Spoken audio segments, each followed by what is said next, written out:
ene efiada na ya se wa majimeju achese showdown jumedi emede eba be som ya shafo ene yetiefo abre ne abre bia no mojebre ehwe Kumasi online TV Thick TV and our face on the friends of Ken TV munim se efiada du se ne dia na achese boja ye ankasa ye boni pain na eja yakwa have a smooth and a wonderful weekend. In fact and some de ne de na yade ama boni bede ankasa me de nyina no esomo ewo fidiem hanim se mreko na nim no hana ATP and some aba wan krata ni mo ba betena se na wato ne bo apense ne nyina mu ede ama ye ne de no communicators and so be ba ka me ho wo fidiem hanim se ye ba twetwe enkomo ede afade ekoso ewo ye man mu. In fact and none de trust me say studio ha ebe ye de ankasa wonya subscribe ya me share so be subscribe de ama me we share video we ama nu bi ono so be share de ama obi fofo na comment section na se no said ya abre ne abre bi enya me nko na me di dwuma na me ne mo na edi no metu gya no wa hanum se announce what wo de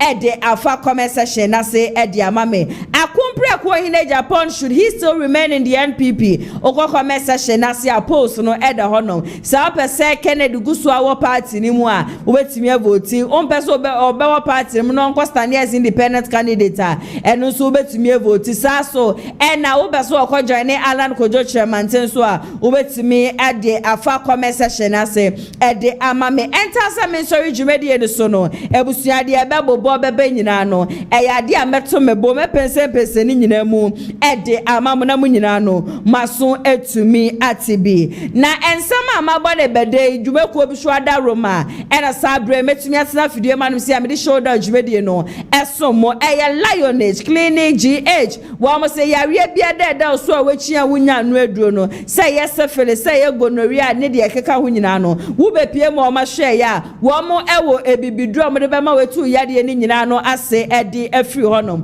wo mo ye adwuma Mondays ekosi Saturdays anopa 8 am ede kosi enwumre 6 pm de bia bre bia wo be frɛ wo mo bia so no wo mo eye available sisa eye free consultation wo bi memu ni ade wo frɛ wo mo a wo tue sike bia branches no enkrafo mo betumi akọ sprinter saso na Kumasi hafo no mo betumi akọ wo mo akachi a ewo Kumasi Tech ane Maxima wo mo wo Maxima honom na betumi afrɛ 0559658403 and 0558143438 neja wone wo mo atwetwe enkomo Danis garage enso se ka biara wo pebia no wo behu wo mo nkwade a wo mo ka se papa ebusua oto wo mo ka wonya haw enya mane biada emfemfiri mu wo mechi akwan eye Kumasi asokwa wo mo ne TI amas ena edi inhwanim obeka atode abetimi afrɛ wo mo 0550623377 na one wo mo so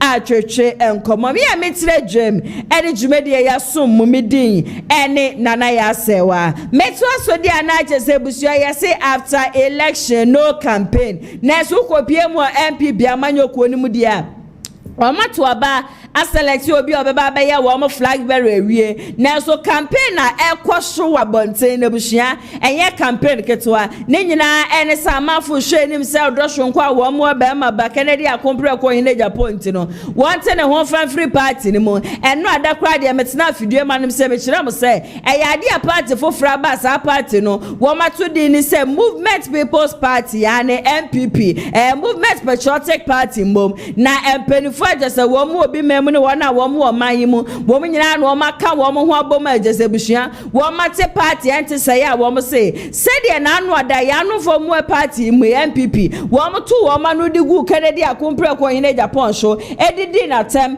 express wo mo be pam na free party ni mu na afi ye kwa akwato aban show de delegate wo ma sanfa kokromoti na akwato aban fa ma Kennedy akompre ko hine Japan wo mo hu ni say Kennedy decide so be free party ni mu a eyade e bebo ye papa eno na nam so ama wo mo no wo mo akwakote eye Movement Patriotic Party se eni distrade hu na Kennedy akompre ko hine Japan wo ebra no ye ne campaign na esa ma no woka ne message na ekita no de na wo to ne ade nyina no wo mo hu ni se ya de mu oduru na ya de ya de papa pass wo mo ma akompre ko hine Japan akwanya no se wo meye mampeni wo krom ha no ma in less than 2 years ya de Kennedy obesesa ye my Ghana obe put your my Ghana on the map obe niam bebre na e de aboa wo man no na no na amafo so ti baby no omo kire se obi kura te se titles global and now aba bonte aba be ka se ohun ni se Kennedy akompre ko in Japan ye ka se obi ye bita in fact Kennedy ye bita ye papa na se ye amafo bi adwe se bibi ba be to Dr. Mahmoud Bawumia said ye be ya 2028 a case no want to me enko de and na you lie but bibi no hono man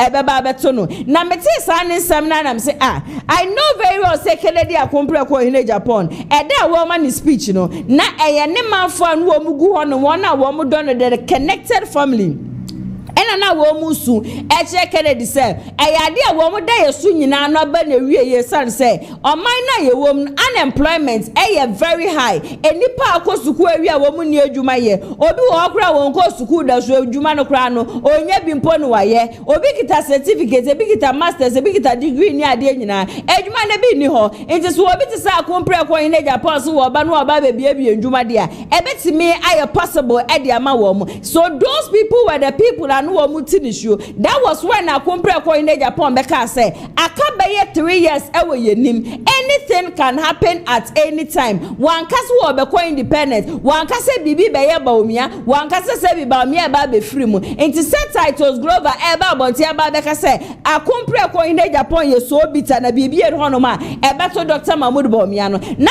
e ka me akwa ye se mo besa mo che se Kennedy decide say obeyi Bawumia free hono but that is not the case yet Roma yanke bi shemu and a prophet El Bernard and then come shaba bontim the first prophecy na say Kennedy ebedi nkunim unfortunately enyama entimi ankonesa the second prophecy awode baaye na wo kire say ayade wo hun say ya lifted Dr. Mahmoud Bawumia yade Bawumia e kona na yeja Bawumia mu hwe ho no and afi wo mkofa Kennedy and wo mde ne ba no mde ne besi akunwa so na sasema wo no ne be kan ye na enra prophet Roger wonu so de beto so say empire na de ankoso a ono prophet Roger eyade wo hu se Kennedy akompre ko in Japan ebeba be ye mampani wo kroma that statement no Kennedy has got nothing to do with it.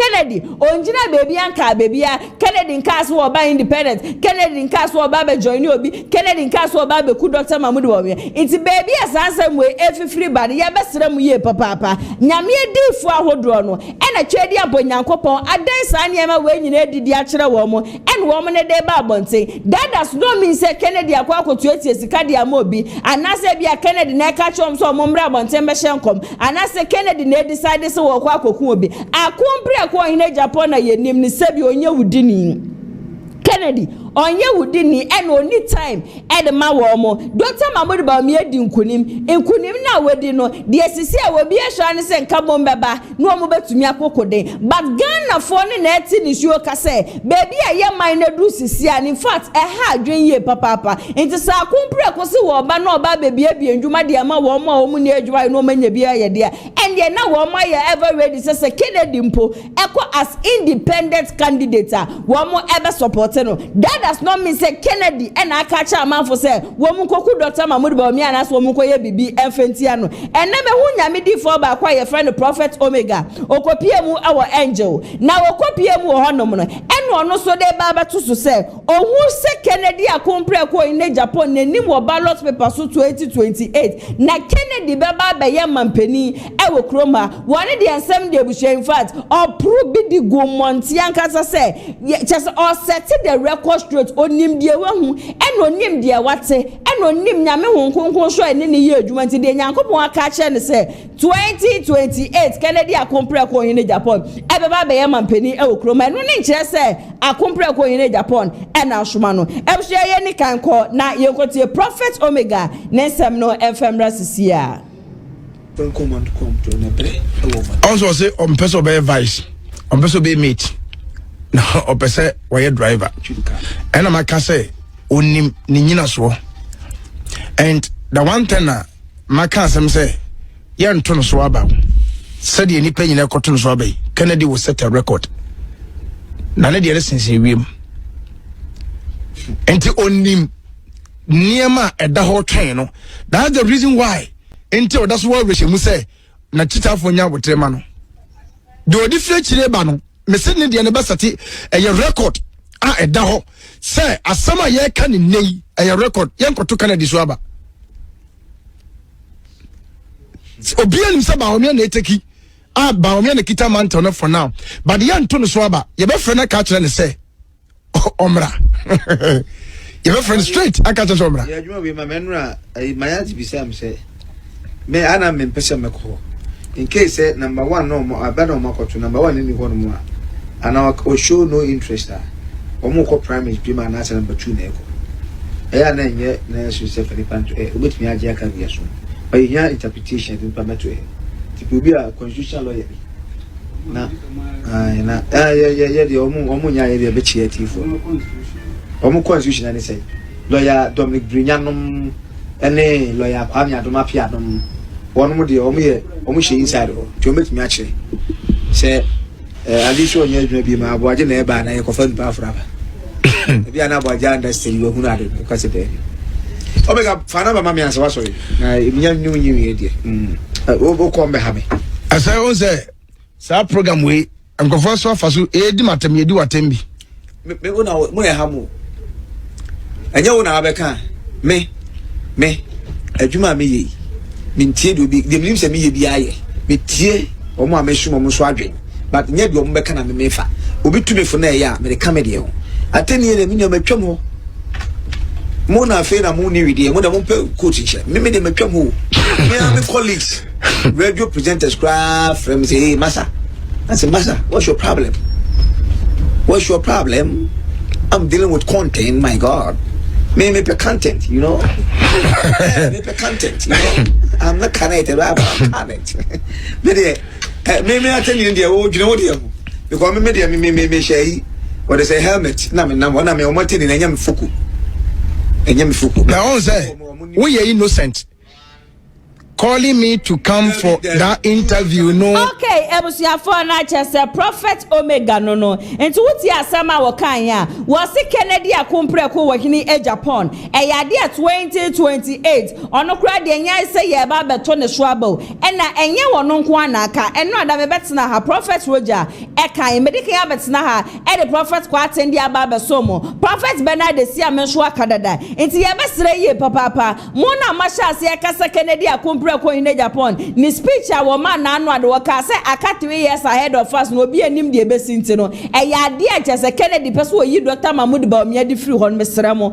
Kennedy adwemboni ni litirim e ya Ghana fo mbom ene de nyame di fu ahudu e wo mahu e de wo mo ka maye nyina no ya so etumi atibi yenim say Dr. Mahmoud Bawumia win 2023 election no e ya de a wode mi agasa mi kuruma de nyina Dr. Matthew Opoku Prempe Napo wode ne ye ne running mate na after the election no yese Napo kasa ye ne Napo ne ye bia wo ye no e ka ho bi e na ama MPP amanyoko no wo mu entumi break the 8 yese first statement Napo emeki ya amwa party no e ye mo Kwame Nkrumah no from there no enipa bebre na kasa se e ya de chese Napo ne kasa enye kakra chese Napo o kasa kan me de aka me se ba pe mi ade nyina no me koto o kasa for boys and girls crowd man ne kan ti e ba ne kasa in fact metu ne foni ade nti ade no ebe peki ade no kura no enya apeki anesa na 2026 year Dr. Mahmoud Bawumia esadi nkunimi ena amafo ahase raise concern say said 2023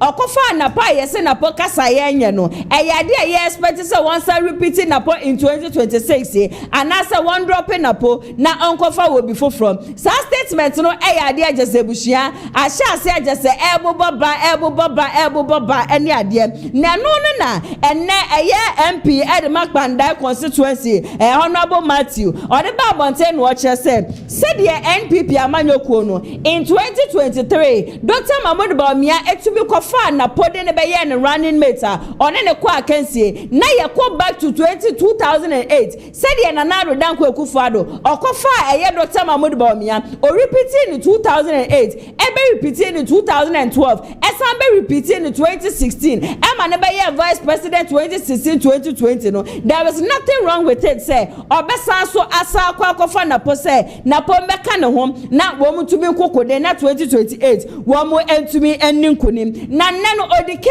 edi nsɛm bebree na atodwa sɛ ɛyɛ ejapade book ebusua na anwada ɛbobɔ ba yɛ na nsɛm bebree na ɛwuwo mu ache mafias kwan a wɔn bɛfa so a wɔn bɛ electric kremoni wɔn adwuma wɔn kɔ agofo obi di aba ebi bɛka sɛ na ejapade book no kura no ɛyɛ fake na de ene odike se ejapade book na wɔ hɔ no ebusua ɔno wato ne bo wakenkan onimdeɛ wɔ mu ni ade nyinaa ntisisi ane de me ankasa ma de nyinaa napo sɛ woni tirim sɛ Dr. Mahmoud Bawumia ɛbɛfa ne sɛ ne running mate di a ensi odikese enya de Bawumia bɛsa akɔfa Napo so ɔmɛyɛ ne running mate na mbom no ɛyɛ ade sabre wo mo target ɛyɛ Brian Champon enti wo mo kɔfa Brian Champon sɛ Brian Champon bra na wo mo pɛ ɔno ɛne Dr. Mahmoud Bawumia 2028 MPP amanyɔkɔ no mo nni nkunim enti sɛ wo mo nni nkunim a that is when na wo mo bɛpɛ kwan a wo mo bɛfa so a wo mo ɛbɛyi ɛyɛ Dr. Mahmoud Bawumia firi hɔnom na afi de Brian Champon wama manaba be contest so wama flag bearer and fema MPP na 2032 no Brian Champon etumi edinkunim oso saa niema we ya ekeka koni ade a yenim se o eye bibitira asa keke no eye well calculated step kwaya no omo be fa so omo be use Kennedy wo mo use Kennedy wi a wo mo be drop in fact wo se said the way Japade book ni mo no saa pepepe e na busuami no mienu ye hu video credits no enko enfema Onua FM ka me ho ne yenko na yenkotie ensema odike ene tu dwa no emra sisia fast forward wo de Brian ene Bawumia be pɛ na wo makode general election o sambom wo de nyamotre wo mu wia besi wo mu wia wo mu election wo mu wene general election bibia no checho betuma we then wo ka che Bawumia say wa bre let Brian take over na about be simple. I see. Enti ekufo ado no Brian Champon and be break Kennedy front because after first one no Kennedy nya 30 something say 37 so whatever achimfo no hu say akwa no first one there be 38 to 37 almost say Japan is becoming powerful now can Japade book na there be after super delegate now Bawumia call yes 1 second the very powerful and woman stop no e be ha wo mu e no de branch ampo be wu amu e resource ni boom sa o ma Kennedy nkodi 10 na Kennedy ni bibia mra na wiye and wo mu wiye no say Kennedy say the cancer kan no de pa de won timi nya bibi mu MP omo election omo wene general election bibia no checho betuma we then we ka che Bawumia say wa bre let Brian take over na about be simple.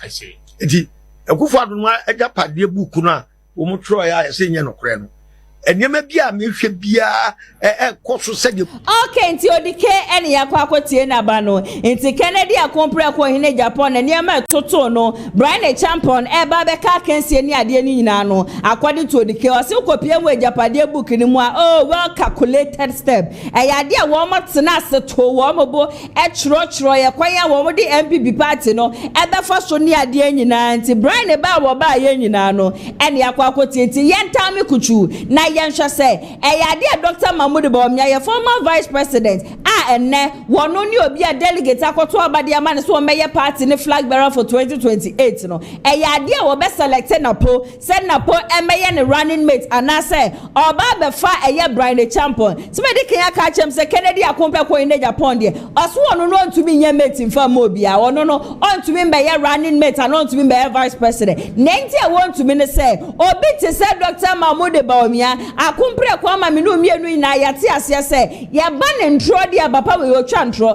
papa we yonka no kre papa we cha se bo sha hodra wo she Ghana fo nyina no wetumi endi so ene ono so Kennedy so de ohu a wo beka ono Kennedy ohu a ontumi enka na no emfa ntuma nu nti no se wo mo eye list mistake na se wo mo beka se na Kennedy emeye running mate a wono na nya de obaji atum ti so now no running mate no is between Honorable Brian Champon and Dr.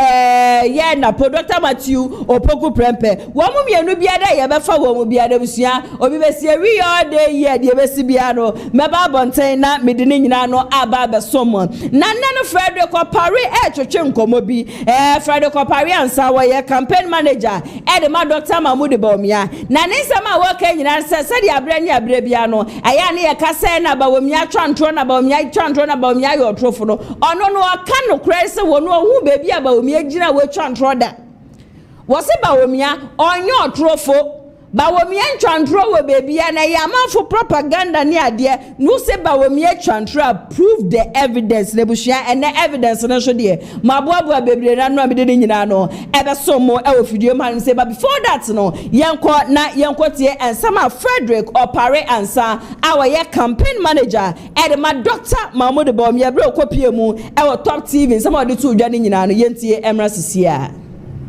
not at all nipa bebreka no mo person mo disha ne con Dr. Bawumia a liar what you hear lie na so a bio you can't find anything that he has said. What is a lie really? A lie is to say that adiwe white na any ho white na any white black and now say we ho yenko hwe ho yina be kona hwi ni ho that is a lie and now say adiwe to see and then you go and it is not like that. What does it? Perhaps say Dr. Bawumia a problem. It is that his mind has been a little ahead of most of us. It takes time for us to even appreciate, maybe not understand per se, but to appreciate the impact of idea. Yeah. When he said the interoperability, or the Abagana, Zongo, and the move for Africa. He'll fin beer. That it is the only one of its kind in Africa. Hey, that's Obwa or your true for interoperability, ebi or Tanzania, ebi or Kenya. What I say? All those who said those things, they were right in their sense. So, where they were wrong was that Dr. Bawumia said the kind of interoperability. So underline the word kind. Kind, that type of interoperability, and the kind of interoperability. Media, but you say, Mabahana, you show ya menu media, a damufwa, a bakupe. Obi say, Obwa, you show Grabina menu. But me church, you mean India, Monsieur Damufwa, Udi lebu, or Homidian lebu, niho. So, I feel me church, you mean lebu, no, ya, na, ya. Then you will realize, say, hey, so as a man, interoperability, okay. When you say mobile money, almost started with Africa, Kenya. Friend of M-Pesa. Okay. Almost system. M-Pesa. Now you Vodafone for network or honor. I don't know more M-Pesa. A good do my name. When I started seeing mobile money in East Africa, Ghana crana so that you cross it, baby. Yes. However, because it became like the currency at the time. What was here was that MTN or Momo, Tigo Cash, and Voda, the number is a Voda Cash, and as a Voda Cash, something like that. Yeah. No beer, dear, I Nenko. So, but Oko, Kenya, Tanzania, near there, almost interoperability, which me move scarf from one network to another. That is what they had. What Dr. Bawumia championed for us to get, and yet just I know your friend industry interoperability, the telecom industry, Omwana I can see Omoho. So say okay, yeah, transit MTN, Mama Vodafone to medium Sikaba, Yanzo, Mama Equania Friday, Emra. The industry now mostly championed by a regulator, that is a NCA. No, Omatsram was no my. But what happened here was that they interfaced mobile wallets with the banking systems. And again, the mobile wallets with the payment systems of most utilities and service providers. And until then, what Ghana ha, what you mean you momo, edi dra tua normal card say there we use credit card bi ewo amanone no but the other countries no more interoperability no antisa metumi ayi sika from my bank account mo e dey aba me momo so metumi so de me momo sika na wo so no akoto me bank account mo. It is interchangeable. You can't do that in Kenya. You can't do that in Tanzania. Metumi atrafie na metua me ECG auto credit, metua me water bill, metua me NHIA dues, I renew card near the other because our payment systems in Ghana have been interoperated through GIPS. A common platform I say, man. That is what Dr. Bawumia was referring to. Says I brother said we need DNA on TSA. Our form I was sound on my home. On TSA. Oh, good for oil. I know. Frederick Opare ansa ene yakwa akotie na banti Frederick say eyade a Dr. Mahmood Bawumia wonyo trofokra na busia ye medical yakọ na yakwa akwhwe Dr. Mahmood Bawumia a wo kasa ekafa eye de Palugudam chese Palugudam no eyade a in the records fiti chese o my Ghana ye gani independence na eyade a na we ye books mu senka anya hwe ne ye ba besi Palugudam e de ama ye nuanu ma wo mu yesremfo no na hwe wo ma obi aba bie no no by His Excellency Nanado Danko Ekufuado de obeye amampani no eyade apalu gudam no wo ma hyase acha se enchekra no wo mo ebe finish project no yenko ne yenko tie sa asem no enfam resisi ane ye wi aye bisa se eyade apalu gudam no wo mtumi siye anaso wo mtumi ensi Dr. Mahmood Bawumia o chantro anase wenchantro emsi ayenhwa sa video no enfam resisi a. In the northern part of our country where you come from, and Amono, can you beat your chest and say, yeah, yet this signature project in the north? I think Sound is the most important project in the north since independence, a Pualugu Dam project. Okay. Is the biggest investment. Say we're drawing books no since independence. Okay. Like I watch it. How I check government be by yes Pualugu Dam. But we're here as a signature project and in Ebeda number 1. So there's no doubt about that. Pualugu Dam, no, it's. A few moments later. I have no doubt in my mind that I was championing the Pualugu Dam. We have not yet been able to do it, but by the grace of God, I believe we are going to do the Pualugu Dam. It has to be done.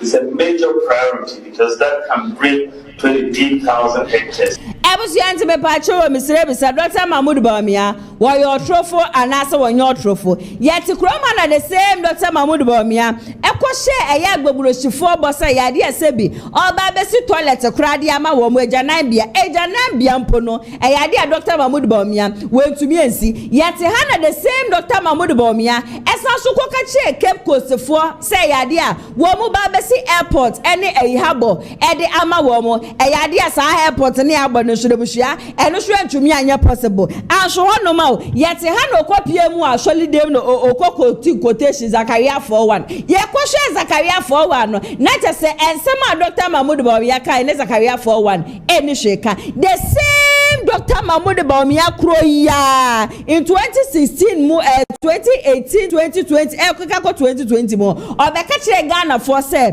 eyade a each of the Zongo communities in Nano, Wamu Babesi schools, Eddie Ama, Wamu said the Abaya, Wamu Beko Shuku Mepacho. I saw your friend as Sompono, Waman from Mafum. So why should someone come back and tell me, say, Dr. Mahmood Bawumia is not a liar? Dr. Mahmood Bawumia has been a liar, and now they just ask Google, say, is Dr. Mahmood Bawumia a liar? Ninano, Ebe Yaba, meaning maybe as I say, Winano. If you feel bad, Fredo Copare, Nenia Brena, Dr. Mahmood Bawumia won't chant that Bawumia is never a saint. Bawumia is a liar. Bushia Yanko, na Yanko, and travel Dr. Mahmood Bawumia, we're training Ninano, Emrasisia. Every region, we are going to build a model senior high school in the Zongo community. Every region. So we will start with 16 model senior high schools in Zongo communities in every region so that our children can have an opportunity to attend those schools. Inshallah, government bioma every region bia yebesi model senior high school Zongo communities. Inshallah, the construction of the model senior high schools will start this year. Your Excellency, Chief Imam says he looks forward for the time when we shall do the first shortcutting of the government's intended model Islamic schools in the Zongos spread across the country. The Chief Imam cannot wait and is waiting to see the day when this shortcutting will take place. Allahu Akbar. Last time you heard from the Vice President here, Dabain. I'm sorry, I said a crack. Why, I pardon. Where you say, oh, body, what down for? I'm not the Bank of Ghana. Oh, hey, Dr. Bawumia. Yes. Oh, really? Why am I? Papa. Where you said, oh, menti, and on our chain, the baby papa. Okay. Papa. And a common friend. I'm super. I'm Bank of Ghana. Hey. And you on your awful. Why by papa? No fast parallel. As or your head of the economic management teams is here. What Frewa consult you about any issue affecting the economy there? Oh, you didn't come up. Yes, I am not all come. Number two, it's also not true. Say President Kufuor and the Kofano about Bank of Ghana. It's not true. We came into office in 2001 and I was President Kufuor's press secretary. You buy no, not Dr. Kwabnado for the governor. President Kufuor in his very democratic way, why move no? Oh man, we any time. Go do for any day, Dr. Bawumia, about banko. And Titus after do for call, you know, and up your coffee Paul Aqua, a free IMF. Your friend is a governor. So time now, Dr. Bawumia, our research department. Until no I said the PA, to Omo Bakasla. That was how I got to know him. Okay. No Dinechi, no Ukrainian books. Omo meetings with the president. And I sat in those meetings. So it is not correct. Until person says we are more a banker, not we a party. So can say the time Omo fa no end this no power. Until Beka say we end this. If you want to extend that argument, at what point was he employed at the Bank of Ghana? Was he during MPP time or NDC time? And that argument should not even be used. And I'm surprised.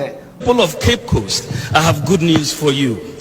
We are building a new harbor in Cape Coast and a new airport in Cape Coast.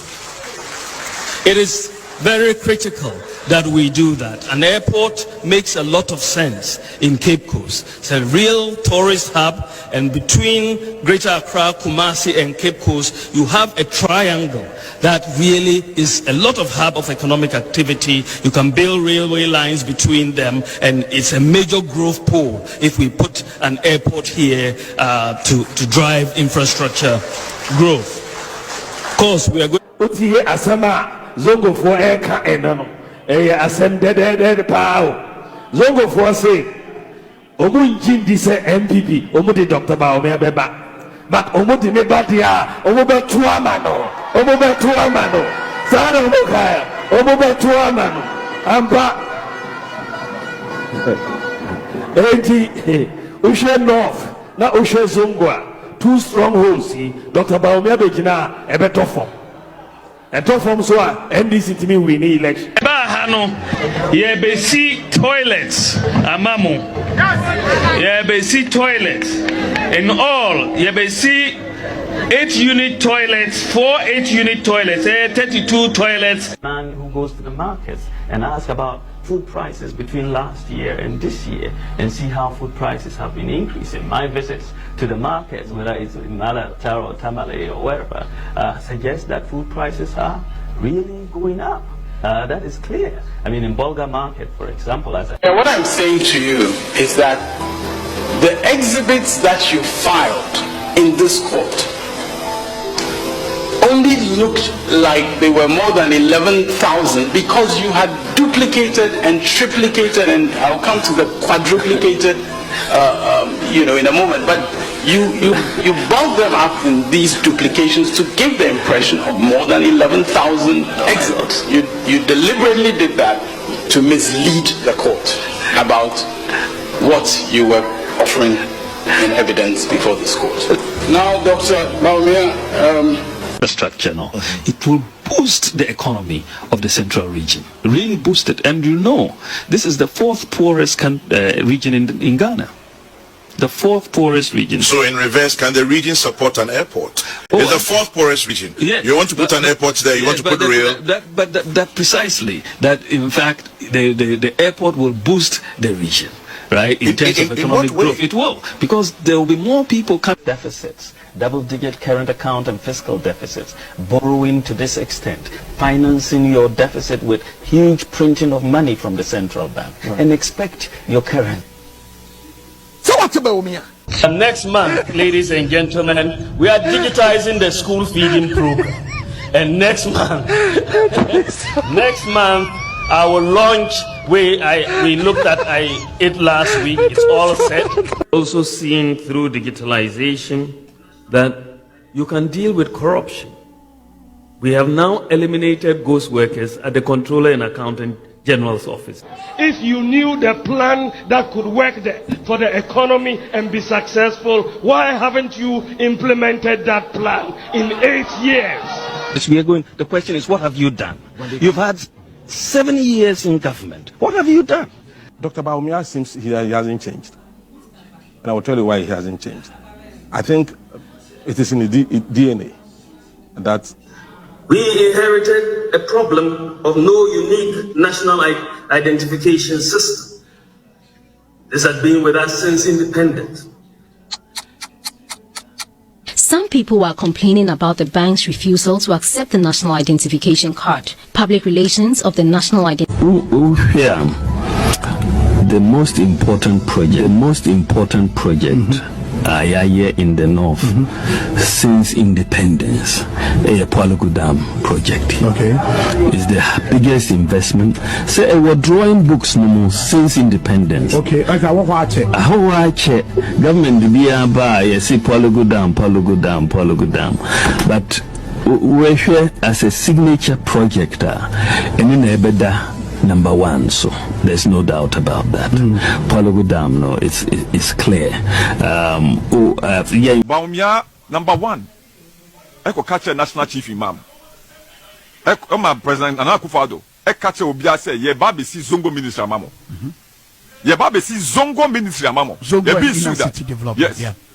And omo dey buy 2016, 2017 omo dey buy. Within the 4 years, you got to about 2020. Yes, I'm by 2021. Zongo ministry na mibisa ewa hemfa. Mustafa Hamid, your former Zongo minister. Eba Bontin Beka say over his dead body or on who obia Obeka say obeyi sa Zongo ministry no over his dead body. Mustafa Hamid Ekai. Boniface Abubakar Siddiq Ekai almost the same thing that there is no president who can what take off the Zongo ministry. That's right. Scrap the Zongo ministry. Today I am asking the person who swore by the Quran that where is the Zongo ministry? That is number one. Number two, they are all catch and say, President Mahama Bayeno, the price of Hajj was high, and the price of Hajj was astronomical. I mean, Muslims cannot afford. And the Obaye, as a Muslim vice president, he said it, not me, not President, not me. So about Buayin, I put it in. Hajj, Sanamika last week, 11,900. Omudi Hajj, about 15,000. Okay, producer, where they are say, videos now about na mobium because say ye kase ye bo entron kura Dr. Mahmoud Bawumia we twa wan sha ye betena ha amade ache yen ye betena video man say ya amade ache nti Fred Kopayansa say wo so hu ntro bi a Dr. Mahmoud Bawumia we chapen we kura do be say 1/3 and I'm the actual on the sign trody, where chebi de gu honum. Nano ada kojo upon chroma beka say, Sisi ane de must select flag bearer wie. Akasa de be ya mo beton flag bearer na mako select no. E de ama Ghana for 2028. Ye de kokromoti na kwa akwato ba e de ama sa nipa na no na hia no. Mo focus won no. Na mo nyai se mo bese mo penti Dr. Mahmoud Bawumia e de ma Ghana force one do ye saint. We all know say Dr. Mahmoud Bawumia is never a saint.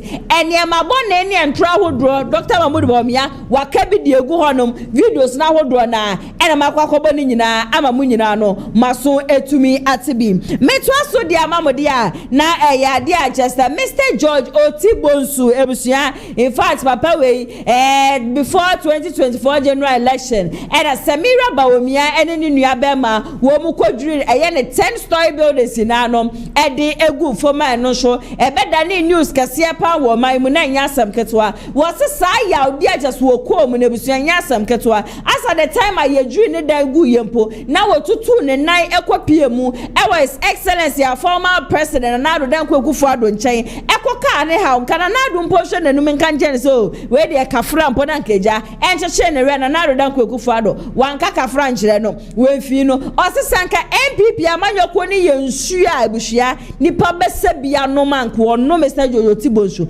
anka wonsa MPP nsuo enum de biara da na yaudi achese MPP wo party na wo ho no ede na fam no enya asem ketwa na akompre ko hine Japan so ne campaign na wo ye no osi was spending close to $25 million anka sasika no etumisi factories ene ade na so yenhwe de MPP wo mo de Kennedy akompre ko hine Japan na fam na yeto aba ne wie Saturday nimpo no oh yes Monday mo ehwa na Kennedy akompre ko hine Japan 2 factories eyade abapa we ya hyase a wo ye ho adwuma osi 2028 de Ghana fo nyina mo nkama koma mfantum yem wa jasa waje ye ontanta wa waje ye se Kennedy be ko independent Kennedy on ko independent Kennedy be ka party ni mu Kennedy nka party ni mu so obi aka na koma ntu ni yem san se good news bi ba yenko na yenko tie Mr. George Oti Bonsu na ese mo de tu dwa ni nyina no emra sisia me nye wana bo Kennedy Japan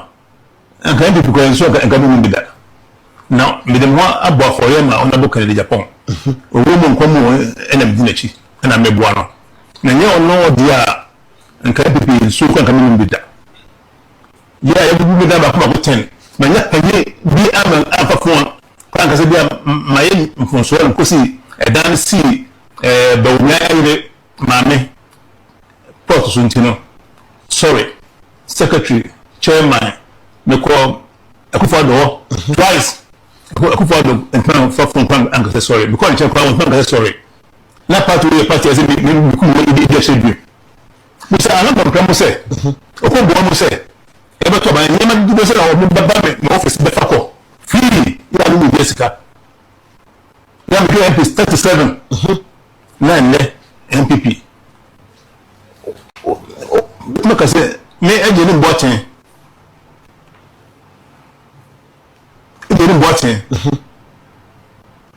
bi opoku BMSA opa ni ko MPP and the woman just say be kan so no bi se ubeja MPP party no me twen wona bo Kennedy Japan ono nchi na mo MPP and you get me ko vote them MPP and the Bawumia them MPP ana bo Kennedy Japan them MPP no oba ka chem na MPP ono na mo yo no ya me boano do oba I mean the base of Kennedy Japan now the margin nyasa e form of base not on a Kennedy Japan until the base of Kennedy Japan me chairman na me bia the base no answer until the record bia na ko kuma your boss say na ko see your life bu say e fa di pa free e chairman e na say o mo defeat you no e ni age ya boss na kuma e fa di pa free e bu na ka so akwan so see kai ya na kuma e chair rice it's not the still you want to do obi aya to aba ikugro abade nkanle ho ukotena babu sasha dem from na mo nam ade kai si o se nkofo free esan eche emo ene ade de ka ho obani no yesi bu se ebe ma Ghana no yo ma Ghana ho do nti de ewo bitna kase be cho se mu Kennedy Japan na sambe me se na papa ko aje na wo jinu wiase dia na kana de o pe wiase on sanka ya o tinu kosuma obi on se enfata no kan se hu e chiro adio le bomba ko pe bitna ko akeno ne busha fo nyina ya ko so do dia na o je fi wiase ba mu hu papa no vision ya wo eni tse bi nachi ne kasa o to di no to di ya o so wait o kan wait into some kodia na bi ene friend say wontu mo opayini nti dem boy enye owe ho say nke company na o me de manager kwa nkawe na IPP chairman ni secretary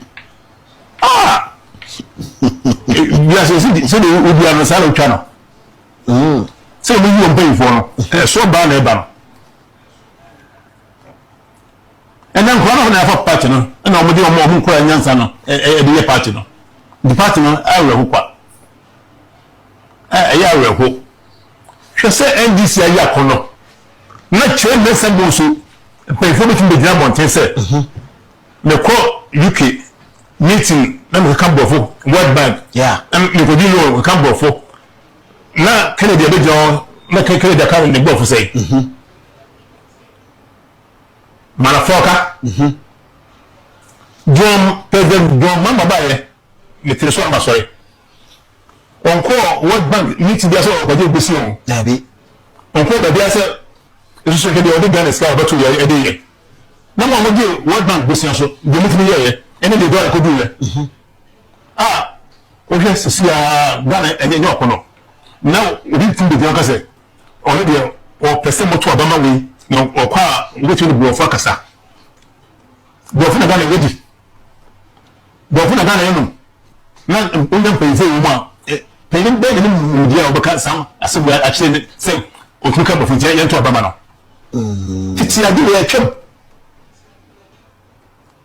se bo fa na fa ye mos kan se fako me boa ene kana nka bo fa ya de ye ko yo exams o ye utwe wi a ye mos se di ko yo o ma yi dia bo fa fine ba se wa di yansa oni dia o modern bomb be ya dia o se ko World Bank ga bo fu be na o ka kai ye mos ka na World Bank ko kan bo fa ska ne ye cho interest ye cho don mama o ko di World Bank skill on ko di bibia so ke de o man Ghana se no ye economy e du so sia article say no am hwe bibi wo graphic mo so o bo am bo say inflation do 3.8 yeah inflation echo 3.8 obanyo wa bi da Ghana da ya na ezo ogon ko bo fun bia o dabi o the finance tienu die ene agene ni pe o ni pe phone ya kan na o bo yo ma no ke do o man Ghana echo asa wo obi o say sandwich kana ya to be wi no o hye factory ni wase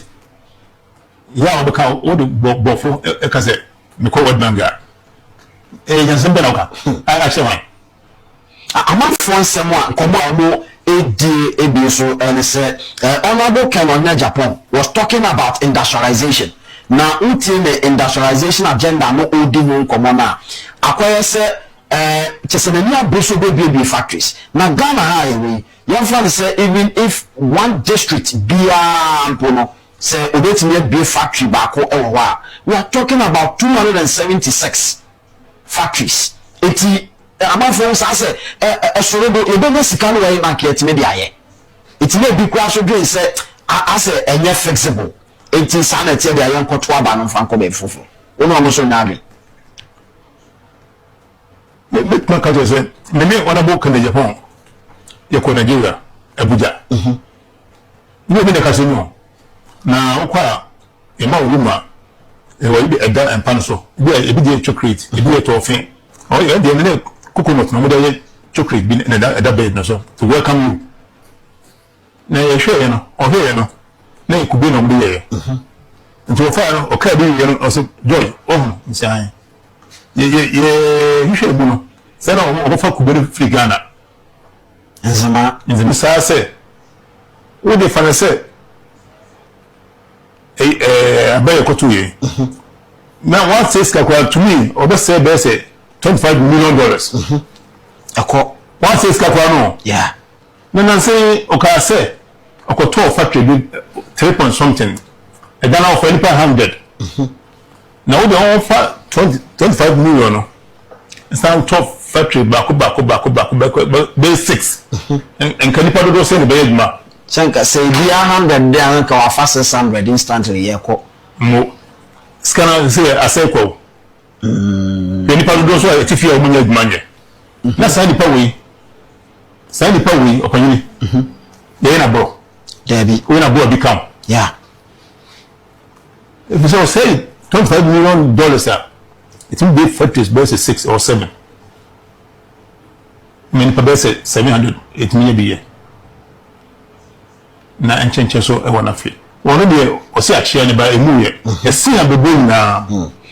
If you are delegate who say you reckon as someone or no more can say obey the assessment from my brother Boniadiano. Now, one more engine did say no question obey. No more Yaganisa. And you only be done or car different. We be sure on one cassa, we be sure all ye. Miloka say, we see the crown. Or share factory must see ya. Ya two about ye and do 1 week. Minimum cash. I will lose. And then I'll call 2 about you Saturday, Sunday, Monday or shag massive.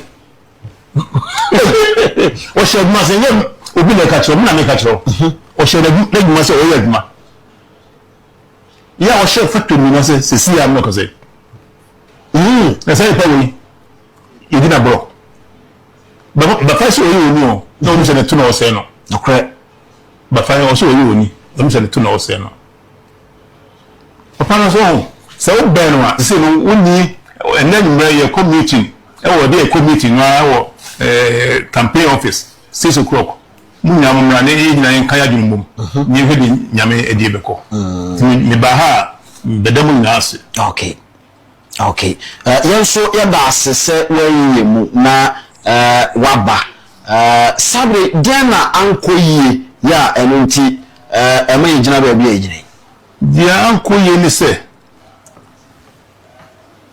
minimum ye kwa no opayini bi wo MPP sisi a fella from Paul watching nyama niko yeah onso payina wo mu dipa wa ba abonten be ka che se yem pay for you wo no o mo fake no problems susanso na e koma party no now at be now ye koyi okandifo ya eni ka eni chairman any secretary, any organizer, you say you could use the president for the party. What's in Ohifa? Flag bearer straight. What's in Ohifa? This is MPP. Now, I'm only your say, the embassy is free as so eco form. Now, I'm only your and no more. Ebsiana chese eye Mr. George Oti Bonsu ena yakọ akwakotie nsem nyina abani fact nsem de Mr. George Oti Bonsu wa hwie bidie gu hono mankasa wo so no MPP amanyoko eye nsu aye no ma ko nse bi kura enum de biara da ATP atrase a ensaba jesaba wa krata nim no oba be pese ni nyina mu edi amaye djumeko bia da roma ena brani abrebia nim tumi betena fidie ma nim say edi shoulder djumedie no ebeso montin me hwe so obeka me ho na eja metwa me ho sema akwakwaje ya abrafo nkrato edi abasisi a tami kuchu me nko bebi o metwa me ho sema abasisi a biara uhie bia no Fred Danis garage wo mepeka ni bi dia ma say wa pom de ho so nsensema de hia ene say obefre Lioness Clinic GH4 na wo mo so ape wo mo bibiduro papa etubitu yade nyina ase ede ama ATP atena se ansema ba won krata ni mu no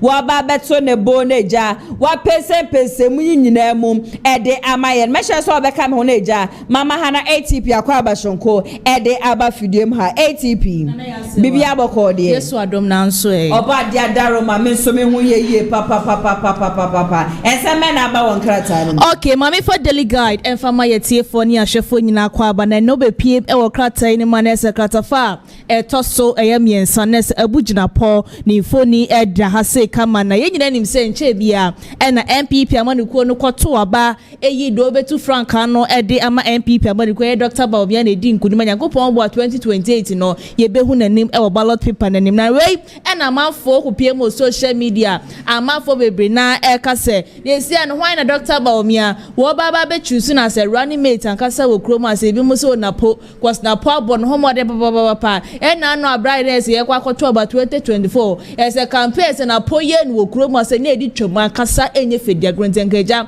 enka won fa Napo bie ebi so on fa brand champion na wei and nam so ma abuji Napo aba abonte a wo kire mu ka kire Ghana fo nyina se yesra ma so osre ya da yanto ye bo ase nyanse anya yi Dr. Bawumia so na melidi ye PP amaniko na running mate de enta go si 2020 nya yakopon ayadom etima mama yi running mate na krata ebo ho amane enso ewo hase na we piem okratafa to so eyemiensa ho no model guide na emu na sticker na phone eda hase kama na nada no ko piem parliament as na nyefedi agro eye 24 hour economy eye ND Samaniko ne hye Ghana football titiri na ko piem abra na eye campaign na ese ne nyum nyina bai na ku piem abontin so do be 24 hour economy ne nyina ka ho bi na ma ye youth ne di kokromoti power no ekoto aba no edema ND Samaniko ni nyina ne se omo ne ze de tie bia no ba dia sa 24 hour economy no ebetima abo meburu no enye nyuma bebre na aye na abram ko piem o parliament ejo mo bo bu nsem ho ape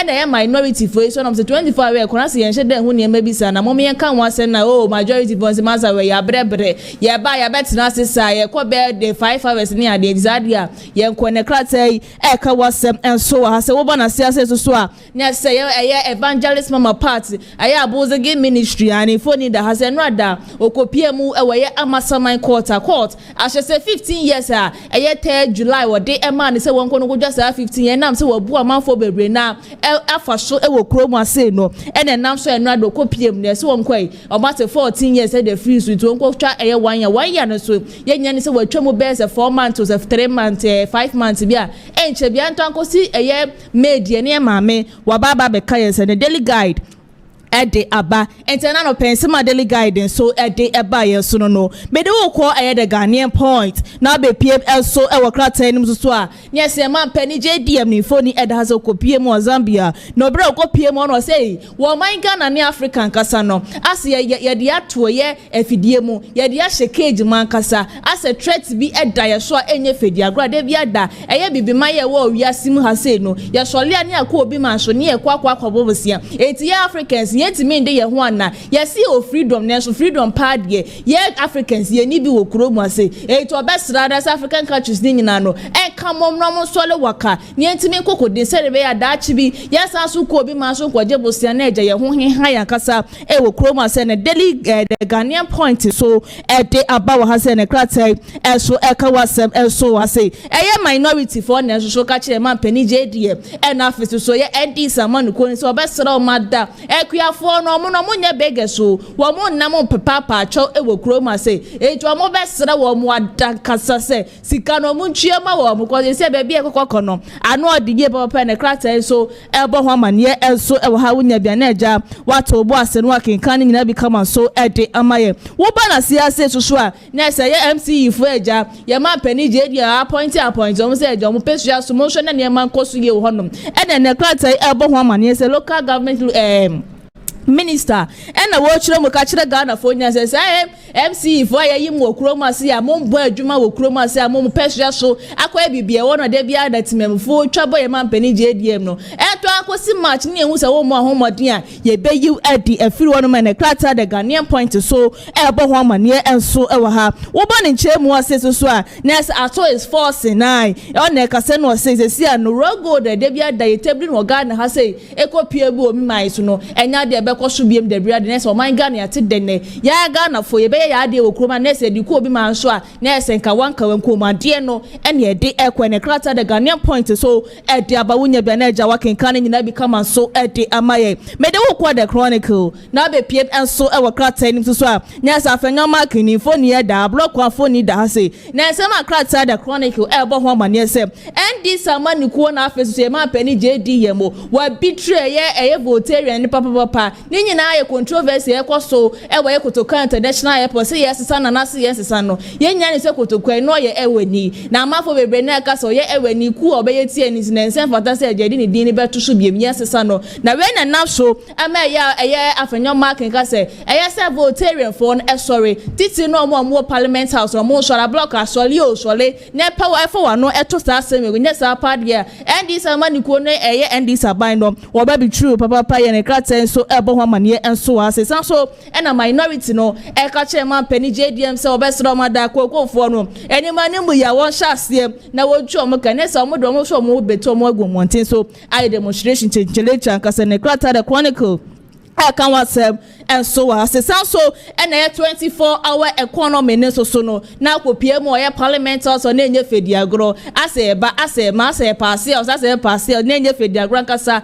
ewo parliament and the Carter the Chronicle and so a day a buyer me de wo ko the overseer now be PM ewo krata enim so a ayawa so east ya abato e ba be kwso no en chebie na say prime minister no ba be kwso ne yi deja obekwa ginem edi amaye ND samanu kono na we na ye kunani no ye friend na ye Emina Adams no ye say obetimi adi nkuni papa ye ewa ye baba jama so ne krata e ka wasem so ewa ha se wunya bia na eja wakenkan nyina bi kama so edi amaye sanso ne mama party court wati mfie ni to say hu edi amane se won kono ko twa wanyent ento nkosi medie ne ye mama nurse wa pie kama ene krata so ebo ho amane enso ewa ha na oba na siase so a ne se Kennedy wa hene e Japan ni phone e da ha se eno so no de se na ya se wa be gina de bi o ka se na me ko independent ne Kennedy krata o de overseer ebo ho amane se wono wonya nya adwen se wo be kwa oba be ko independent bi ada bi o so nya de obeko ne so MPP amanu ko no want na se emomu nsan so enyusu ni bi na ya se wa krata yi kan wasem eti Kennedy no me onya kasa ba we de krata ya sem as say e ka no so no mame fanko delegates na be PM so krata yi so na say Dr. Bawumia bre ye to oba no we ya pa wadi nkunu akwa PM e wo UK ne krata yi so e bo ho amane e so e wo ha say we de bia leja wakin kan nyina bi kama so e de amaye sa so na wo krata ye na say minority na say e ye 24 be economy na na say mo kan wasem no ni nyina so krata yi e kan wasem e so e wo ha say wunya delegista no ato bo aseneja wakenkan nyina bi so e de amabe ye abugina po no 24-hour economy sina ko PM parliament house na nye easy ai mame fan ko the source and so ye gracia payment ne man pani JDM say nye ni duty say wo twa sense kan ne krata e kan wasem so akoko farmers for so eni abriye papa krata the source e kan wasem and so sans na mav esi wo wono so esi wo ye media for na monsen bi e ko so 2024 no krata the source and so e kan wasem and so e wa ha mame fa daily searchlight and fa ento aso ne so krata and so koko farmers ya no ana e ko so sans so e na obe PM and so na se na miensa ye man pani JDM e ko PM Zambia no na krata ye bo ho ma na se Zambia ene Ghana no ko visa free abetimi akoho no ma na krata and so can wasem and so ewa ha mame for the informer and sorry krata ni nyina so ne so ube PM and so ewa ha se so a na se ye koto kan international airport won konsensem na no so ekoso ewa ha se san so en na ye gabi ene afeso afenyo marking wo ba afenyo marking abaso papa ye so krata and so can wasem and so ha san so en na ye MC for ese mo adwuma ye wo kuro ma se nyakopon bo a ento akosi nyakopon bo ma chede mu nyina ye be sak mu nyina edi afiro krata and so e kan wasem so ha galam say won sensem no enna me no ka se China fo bia ko draw wo mu a enye fede nta ha say enna me den krata ne nyina e besina na ya se wa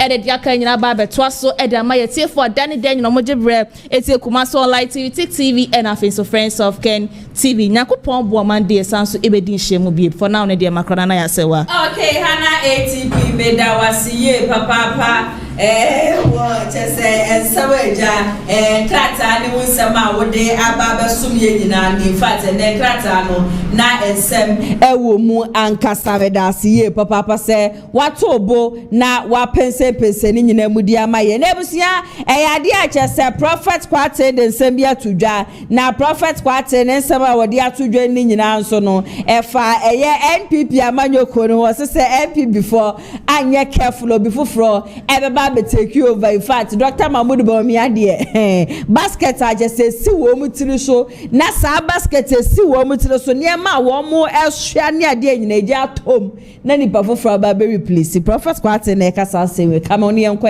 na yenko tie prophet kwate emra sisia Praise the Lord. Hallelujah. Abusha for Sabre, ye brasso, say ye did revelations ahodoa. Yenya na ye wo. Wobra ye intercessory dima o mayeno. Revelations ahodo free emu eba no ye de tudwa. Abrebiara ye beye intercessory diamo my Ghana no. Revelations na eba no. Ye obi oho a e say fa pono chiko baabi. Ye obi also a e say tudwa. Na wona nkasa e fa wo hu no. Etimiye wona de ho adwuma fi se rade de suma wo na wankoka na esia erade be bisa free wo eno ne mane ye hu enne mane ye hu na yamompa ye ampotie je rampo nyankropon o chansem nyankropon manframa akwa yeda wasi o proposi prempe to proposi okumo to pre nyankropon anno biantan bi o katenere hunu nyankropon otra ha hunu do nyankropon otwanchia yeda wasi wadum no ahode ntini yatiasie fa my Ghana yemfom so yemrato ene yemuye cheye na hu yenso dibonyefo mobo edo yimo me bompa ye wo Yesu Kristo deremusre se ma hu my mobo me da wasi wono wasoma me amo asempaka wadi ye no nkomhye na wona woda chiatemu ede ma adoma chede ade soma nipa ho yankompesa chibomofo kasafa me munyansa nimdiem ewiasura meda wase yiwadumti amen adi ya edikan enie me hu amanyokuo kase a eni aban mu amanyokuo kase a eni aban mu se yedi kentenku akese pa na me hu won se won ekọ opanini a obu oman ema won ewa aban mu edi kan oye opani a wanyin sabre a ono so woni fie a wote fie na obebu oman fie be se edu enkron atwam nie ana se dun nwotwe atwam na mehu se wona kɔ fie wo mo kɔ fie kɔkye anu wie no mehu se de kentenku asoa won na sa kentenku na de soa won no mehu se eja bidie ehihye mu a enumye ena wono sorry na wonyina hye all white na wonyina hye all white muntie niye na wonyina hye all white ena down no eye jeans na mehunu mema nkoa mema a omo top no ye white binum long sleeves white fefefe ena down no ye jeans blue color ejo mo free opening na obu o man ma wo mo ansana de obubu mo mo free ho na anu yiba no so opening ni opening tenten anu ho fe isi otia konwam mehu so mo ko ne fie nti mo free ho no na empanyufo di amanyuko nanim nyina ene kostra no ti mo free ho no no mehu se na mo de kentenku ena yede enema ahyem ene yabobɔ no kama enema ahyem yabobɔ no kama mekaniema enema te se entare ne ade nanso so entare no egugu soro e kentenku no wo revelation no mehu se entare no gugu soro yabobɔ yafodo no kama ena egu kentenku no nyinaa mu nanso entare na se no eye mo amotena kurase kakra no yewo bode ahaban ya so ko afuo mu a wotumi edebo kashire menim se mo amotena kura kakra ne de munim de mekan yewo bode ahaban so ko afuo mu a na se bia wamfa kashire a utwa bode ahaban no awo no na wabɔ no kashire na wode asoa mehu se sa bode ahaban ne bi ene abɔ no kashire bebree ene gu kentenku no ase ene jabidia enum ye ewo wum nanso no mafodu ntare ne kama ena wo mo de agu kentenku num ena o mahyehyɛ ena so akanifo no panyimfo no bebree led by their flag bearer ena o mo free okanifo no ho na o mo free ho no mehu sɛ o mo akɔ gina kuku afu a efe na mframa efam kama no na wo sɛ nkomutumi enta kukufuo no muntie ne yie na mehu sɛ kukufuo na efe yie ana wo sɛ nkomutumi enta kuku afuo no na saa kentenku no a wo mo kɔ panyin ho wieye wo mo eso a ya bobɔ ntare agu ani fefefe ananka obi anim sɛ ntare na efe ya hyehyɛ no neema kama ɛwɔ saa kentenku no mu no nti komo epie ɛwɔ anigye mu no mehu sɛ afai de womo epue no ekogina kokɔ afuo kɛse a efe yie pa na abre efe to mu kogina no ɛna ɔmo soso kɛntɛn no saa na obi a hyɛ white jeans blue ɛna obi a so no de saa led by the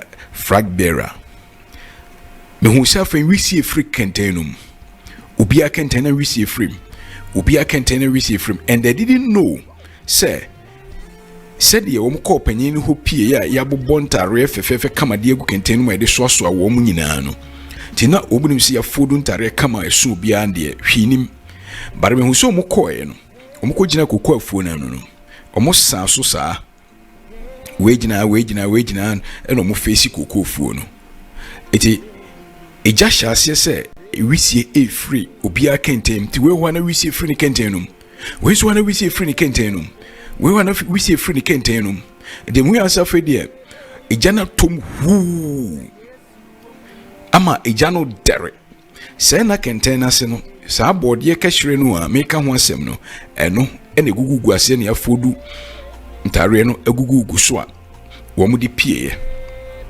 na the mu answer eja hye kɛntɛn no a esususo no enti ebinom to wo mu de to twene ebinom to wo mu de to twene ene binum so try se ombetimi adum gya no te binum to om de to twene to wei to ne de twene a eno hu se se na jabidie a enum ye ehim ne se na ntare no a egugugu kɛntɛn no so no se na nye ntare nko se kashire a awo body haban kashire no body awo na haban awo kashire se wei ebi hyehyem wei so to ne de twene a na obi e kasa saa ena megina wona achi ena kokofo nso efe mframa efem fe ena ejana to talking kunum ti we to de atwene we nso ya no pese odum ne de nti we to de atwene ya no wahunu se se obia de no ayi hyehyem body haban kashire ehyehyem ena eja hyehyem eso no nim se wona fodu kɛntɛn nyina so ntare ya fodu ntare kama na de ahye kɛntɛn no revelation way ano den na said the Ruadi de Mekasa be boom ne ma ewiase no menso maduma kyade ode ama me eba wiase eno no free tititi enye ne enti Ruadi ma me bebusem ewo adi ye bebusem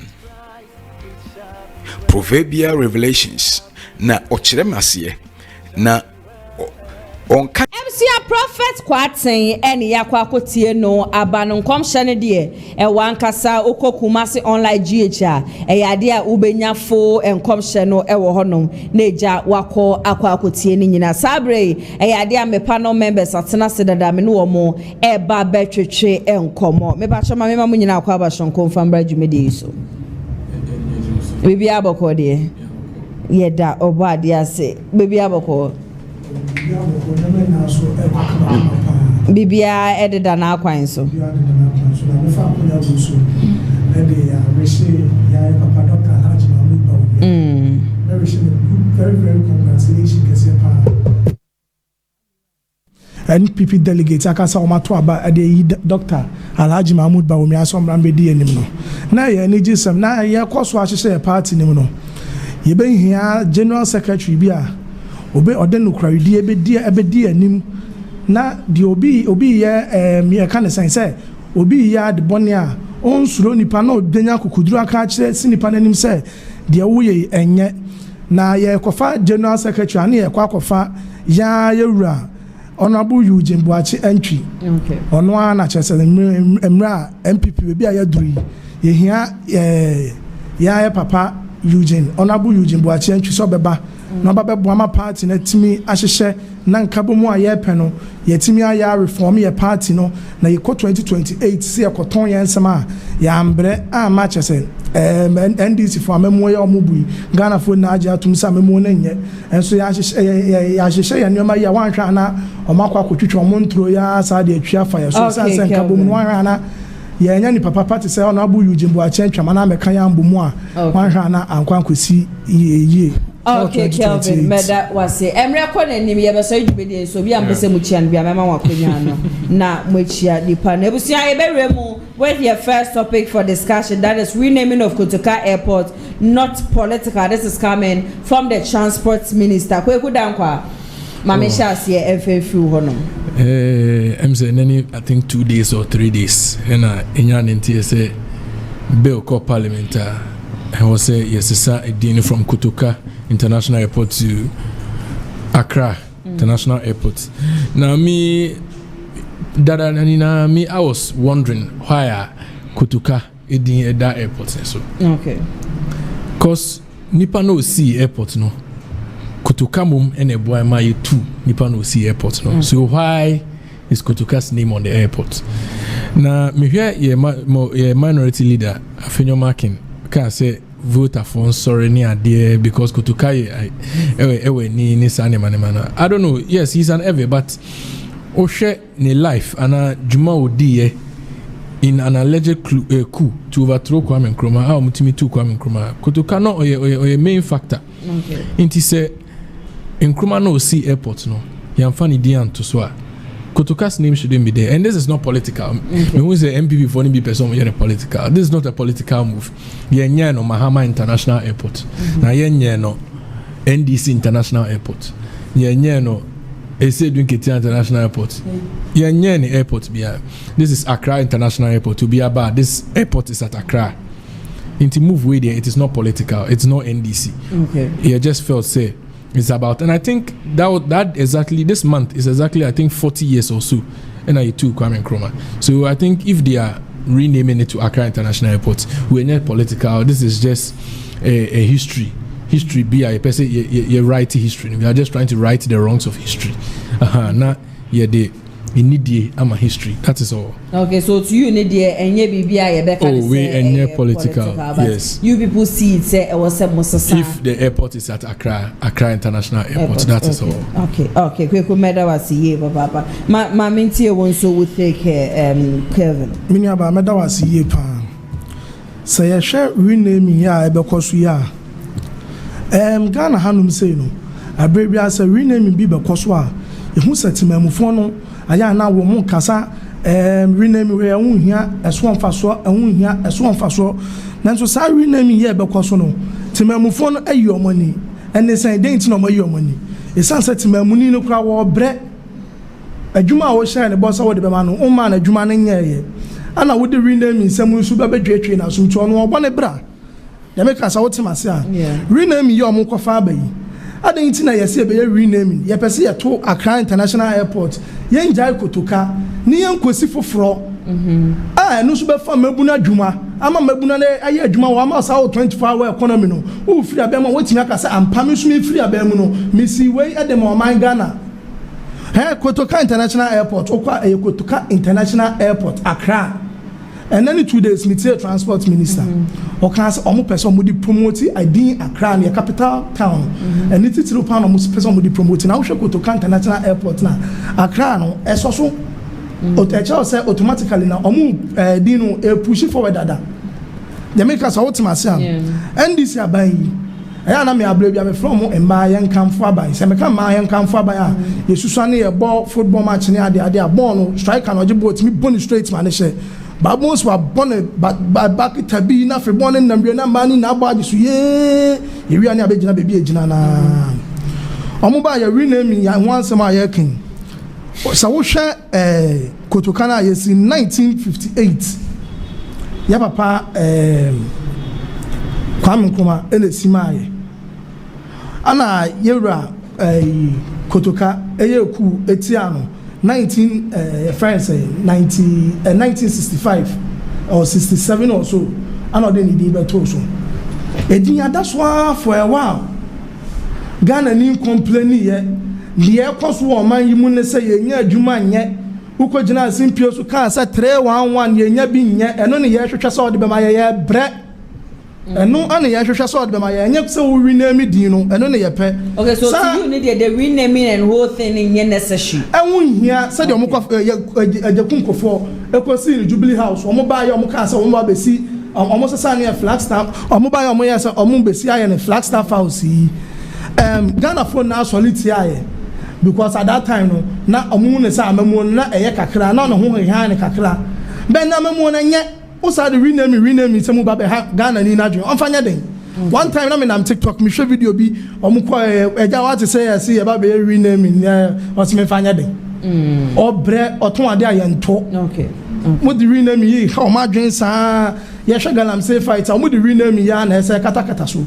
NPP amemo ye ba ye ane operate di operation Vanguard de ba ye omo ba ye no ma se sanity NM se minim so ma ye ne 9 months no o hwe nyoma 9 months ane omo brew water gas ne functions are airplane e the same thing na NPP government ye de ba ya omo e be play etie na ye menum na ya adwen se omo amemo we omo bu no rename ne e ya doso okay they should create something new ni ehun sampa NDC aban no ene de ba ye okay Obana obesi Minister of Transport most international airport ne foforo Kufuado abamu ye ba be sisa Kumasi international Kumasi airport e de road tumfo e dia ye renovate no e bie mu kase okay ama fa mebunu na dwuma mo eti se na opese wo ye bibi sana kosi foforo okay oko America UK oko America New York City nkwa kuta international airport almost 20 one city no international airport almost 20 in Ghana Accra ye kura 2 na ayeden international airport Accra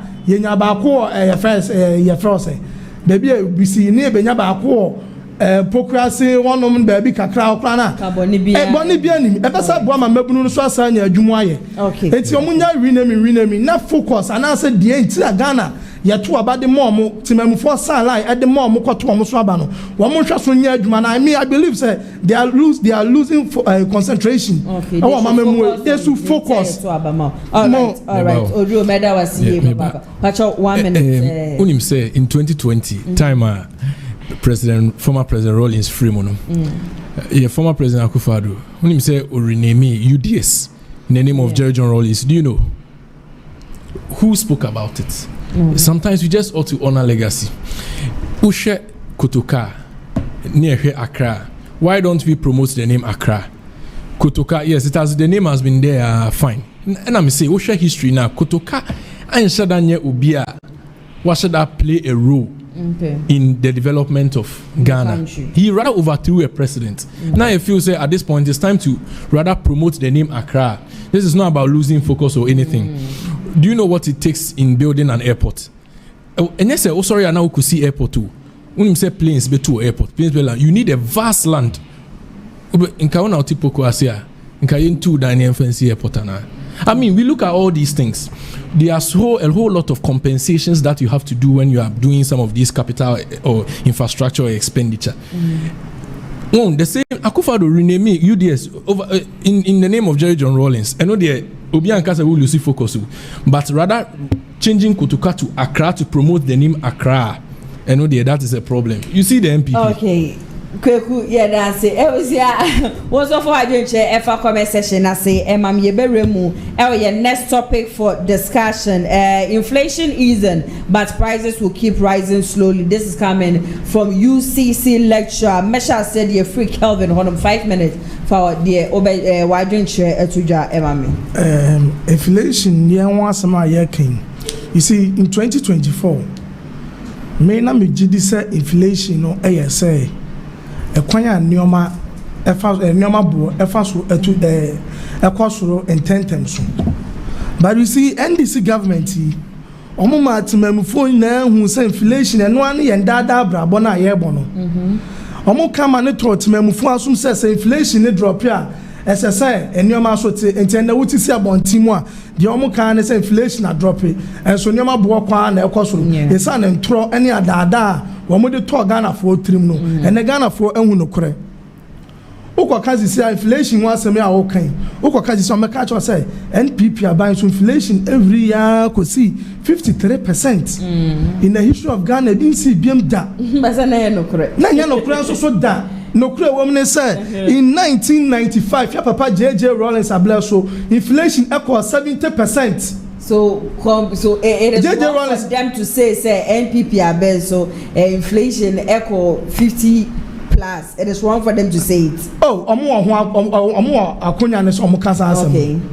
ade esi but later on na so te no omo hunu say amamu no enuama bi esisi ye yehyehyɛ nnuama bebre COVID-19 Russia Ukraine war yehyehyɛ saa nnuama ni na ka ho bi nti na nnuama bo kɔ soro later on na yefira ba mu no menua na ekwa onfa bebi ana inflation ye jama omo no onfa nto Ghana fo ani omo sampa ye kɔ ye jani sei ena de mo omo meba inflation wa sami ye papa electoral ya kokasa yi sawusha inflation ye wo food ye fa nnuane a yedin ana afred ye fa nnuane a yedin na wo fa de nnuane a yedin a omo rating 3.9% say ye kan na boma dodo akoso 3.9%. Non-food no so and also 3.9%. Non-food near say water bills, hospital bills, and then your America can we share your friends saying yen bills now, kwan and cost buying by electricity bills, costro, water bills, costro, universities fees, a costro, Sanya Manima way now can be. Ni no man fan cambo, I'm on my Amukabo Mamuso my 3.9. Quite cost really now at 3.9 from January to this time. Now question mark near say food inflation near 3.9. Now say non-food inflation near 3.9. O kabuma na say we hear statistics near. O ye dey na benya 3.8. I wanna what's here to question mark ho. And only papa na say mo a wo chire mu no. Say eba ne sen ana wo benya 3.8. Wabra timamuni a nanka kane no odidi dini dwa 2020 as in 2024 nanka odini dwa na ototo ne nyoma na ye adwomni no nanka afini nkwawie ni na wotimi save 5,000 obi asa fanesenka ne personal income ye 18,000 a otwetwa ne bills ne nyoma na awia wotimi save 5,590 amemu ankof yenuanu ba ye omo so omotwe akatwemu ne nyoma akoso nti skabo ma me ye de afa ne sa mimi hu se skabo ma ni ba ye de emfa ne se skabo ma ni enu nti sa ni pakro ya 2026 ne capitals no through 19,620 sa ni pa twetwa ne nyoma na wia osabe save 3,705 which tells us say NPP government amemo na onyeska gu ni botum ese amemo ya se nyoma bo aba form inflation aba form na woka se nyoma nkoso ayese kawanutum na dollar so ate woka se amemo no omumbu ni ye nyoma se nyoma bo kwa na koso ayese kawanutum petrol so ate unhu bi enso timamuni no obre timamuni ne bre ansa na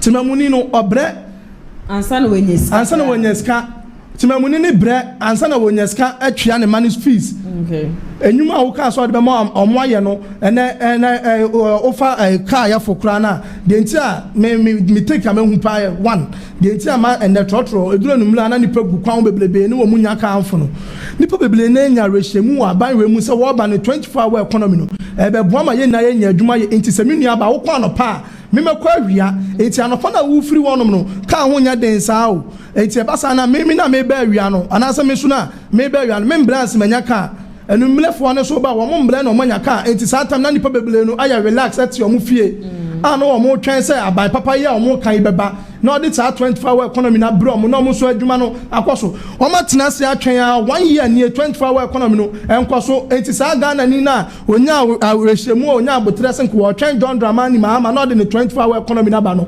saa Ghana ni yi asole waka okwa pa adwuma ye enti endura no pa na ni pe na ka bom ho ni na akwa gu kwa woni epeka akoye nnuma so oti ase ni oni adwuma ye o chini pa adwuma oni hwe yakro ko chini akopɛ adwuma because of nani to aban we so obeboka omu na Ghana ni bia hu sa aban we wa deceive omu wadada omu left and right omu de automatic placement just say niam beble na omu kan ya omu kan so omu ba omba beye enso so ye ba ye hu ana de bia na inflation aba from onu mienu ne dia da say reflect we botom all right eniam na bo kwa na ekosoro eviri kwasa omu so say inflation aba from ye hu hwe okay Kelvin medawasi baba akweku mami tie wo so take on that issue ne economics awaye ni na oti ase what's that one tia ase me kra na economics so ye na we saving na 2,000 3,000 when you say inflation enko unim the meaning of inflation enko demand and supply enko. But let me clarify or transport or say in Mepa Bibri, when has there not been traffic in this country? Obia ko ejuma, obia almost everybody, obia person ko ejuma 8, no abai number 5. Almost 80% of jobs in this country, you ko 8 ni about 5. Yeah. Inti ohu nipa bibra obia person odruntem. That is when you see a lot of that's traffic abrotre e wo ho. Once enkrofo bebre na makojina train ho obia penentemako. It is normal. But however, the transport ministry, you was a state involving in this transport, in moving people, so be to ease the traffic. So be trotro for na ebo ha edruana jo no ma to lorry fare ni mu. Oh, I think let me really applaud Honorable Amokameo. Amokameo MC for Asukwa constituency. In fact, Papa boy Juma ye papa. I think last week we na ha ekam obi ate say to see an edru enwumra wate amanfo egu montia. The moment aka obefo no begina no obisa mo fa aka no efiri fa krom ye jemo say said driver no eje mo mo fa o make sure say driver no ebe refund. In fact, Honorable Amokamo, thank you very much. You are doing a very good work pa here that's here. And no, how does that transport fare go to do with NDC or the government? And no individual and a tumu. Into osha inflation so tia, you see it in a dollar rate, you see it in certain things like cement. But who say a more titanium so? But when it comes to consumables, that is food, the demand and supply and the casem. Amati say there is plantain in season. Into there is plantain in season now, you expect that there will be more plantain. Into the price of plantain, you see that it's likely to drop, or the quantity that is sold is likely to increase. That is demand and supply. Demand and supply and inflation and know the difference. But person will attribute it. Me who say wakeka kanema bebre abom the food no, it's totally different. Where you see that there's a food in season, you see that in the price neighbor from quantity near cost. Sometimes more MPP cement went to as high as 108 cedis, 100 cedis. They say cement about 88 cedis. They say fuel so you can see it. Star oil, gold, it is there. It is very, very visible. Those things you will see it. But when it comes to matters of consumables, a seasonal. You can see price fluctuations. Ibo also a timemufono ya any dear one. Ya can who be. Ibo price number form, but on pese or better in Yamasu. You can't blame the government for it. The government has put in measures. Omo kranema from abroad ni adien can testify say the dollar rate ni adien there any inflation omo fa cement ni they can testify say it is true. But about omo retail na it's difficult for him. And no, you can't blame the government for it. It is the individual. So when you try to attribute all these things to the government, then we tend to question MPP style of communication because it is something that we all see. Kweku, I remember clearly Ebrana MPP wa bemu. Said ya wote heka ena eduane seasonal. The same NDC party did the same thing to them, knowing very well saying I remember we had some of the MPs and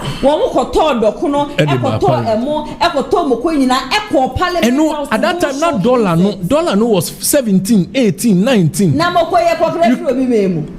Dollar no 17, 18, 19. Ube say inflation rate was so we had to compare all these things.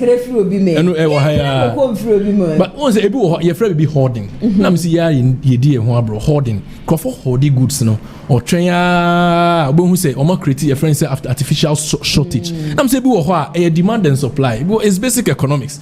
And I'm say at that time not dollar no it me cost 17, 18. A drew baby 20.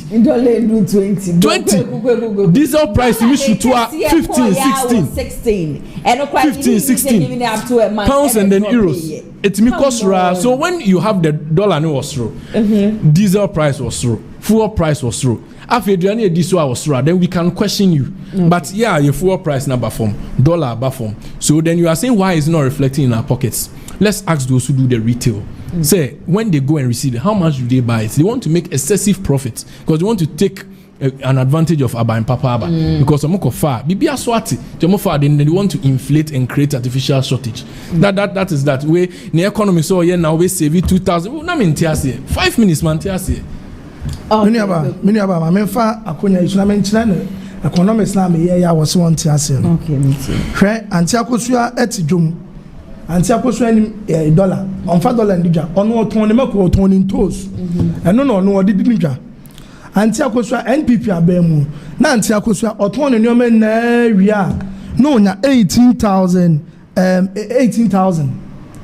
and at the time almost dollar basuru eno nti scan your mind temamfo na ebre enti anti akosua na de onya no and the dollar na ba form enti was anti akosua sika no ebi be ka ho enti say 18,000 no say na or the financing called the 2 cedi kra na kodwom na or the 2 cedi dollar no or 18,000 no say na ekufo ado abre so na 2 cedi kra na and there was ebi be ka ho edema ye nuanom NDC fo na na say inflation ne nyoma aba from te was scan be ka ho yamfa ntiakoso 2024 tama na MPP wa ba mu no na ntiakoso atwa electricity bills 3,600 the whole year 2026 ntiakoso atwa 4,613 minimum na dia dance say o man panyi John Dramani ma bai bai o ma to electricity bills mu 23%.